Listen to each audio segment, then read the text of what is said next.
Hello everyone, today I'll be showing you how to take care of Haworthia. But first I want to start off by showing this Haworthia over here that isn't doing exactly the best. It's going through a lot of stress. As you could see, the leaf here is losing a lot of its gel that keeps the leaf nice and plump. In this case, it's happening because this plant is really dehydrated. Another thing to notice about this Haworthia is the coloring. It doesn't look too green. It has a reddish, pinkish color to it. And some people like to refer to this as stress colors because when the plant gets really stressed, it develops these colors. Look at this one over here that doesn't have stress colors. Very, very green. Now, personally, I kind of like when Haworthia gets stressed out and develops those stress colors. So remember, the more sun you give them, the more of that stress color they'll have, such as this one right here. And the less light that you give them, the more green they'll become. But of course, you'll want to be careful with how far you push the boundaries because you could easily overdo too much light or too little light. Actually, I take that back. You can't it's really hard to easily overdo the too little light or too much light. I find that Haworthia are very forgiving and they will not punish you for giving them too much light or too little light. This one here got outdoor sun and this one got to stay indoors all summer long. But they still got some good sun. Another thing I need to mention is that stressing the plant will give more pups. As you could see, the one that was stressed has a lot more pups. Okay, now let's give this stressed out one some TLC.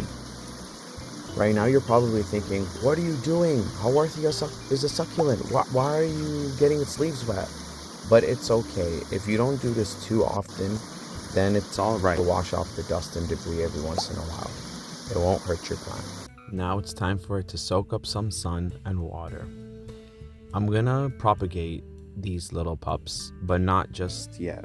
I'm gonna wait for some time to go by and let the plant rehydrate after that dry spell that it had. Okay, one day later and it already looks a bit better. These are the roots of the plant, and if you look very closely, it looks like the roots have been damaged by underwatering. They've dried out so much that they have been damaged. So we're gonna give it a good soaking. Gonna let it sit in here. Gonna let it sit for maybe 5 to 10 minutes. Soak up the good stuff. Also, quick tip, never fertilize a plant that is severely dehydrated. I really hope I can get this Haworthia's roots back to being healthy.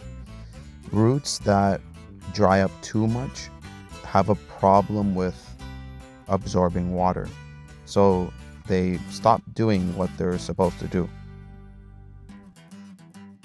That's actually why, believe it or not, when you have a plant that's severely underwatered, pouring a bunch of water to compensate for all that water you didn't give it is actually not that good of an idea, because the roots, they're not going to perform so well with absorbing water, which means it might lead to root rot on roots that are already damaged.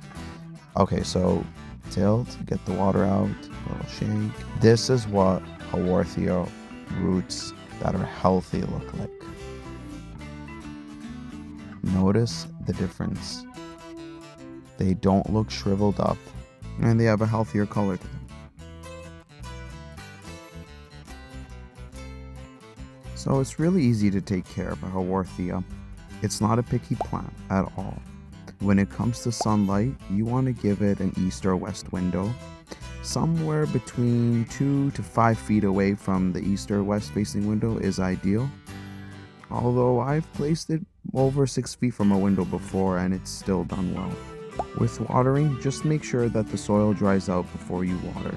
And lastly, with humidity, that shouldn't be something you need to worry about with Haworthia. And that's it for this video. I hope you enjoyed it. Please leave a like and subscribe.